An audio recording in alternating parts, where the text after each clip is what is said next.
Bakit pag sa kabila pinapayagan sila 5-10 minutes, bakit pag sa amin, sa majority, kinakat agad ni remind pagdating ng 2 minutes?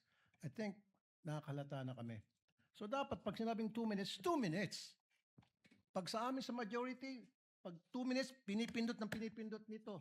2-3 beses. Totoo yan. Pero pag sa minority, umaabot na ng 5 minutes, 10 minutes. At meron akong record yan. Pinapayagan. Why? Thank you.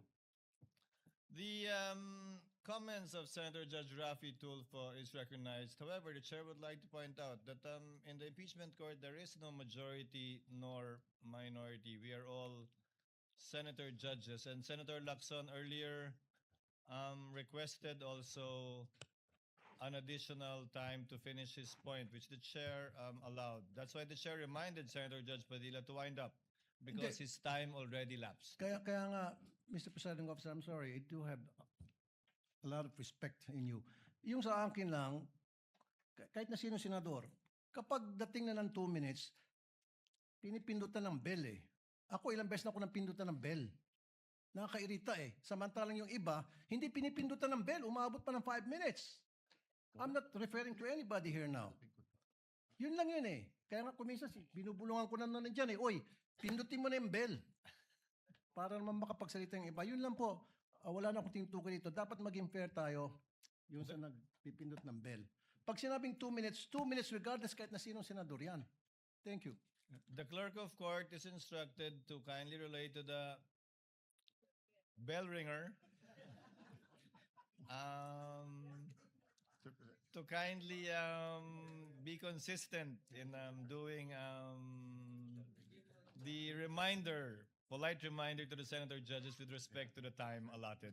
Sir Presiding Senator Officer. Judge Yes. Cayetano Alan. No, I take the comments of Senator Tulfo in order. I respect your opinion, but just to put on record, as you said, Senator Lacson a while ago asked for more time, binigay. Walang bell yon.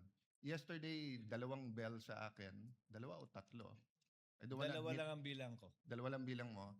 And maybe the solution is that after the first, isang bell na lang, pero kasi from the start of the impeachment trial, we asked the presiding officer at sabi mo nga, liberality, because then if not, if we can't ask questions, baka magkaroon ng motion or mas lalong tatagal.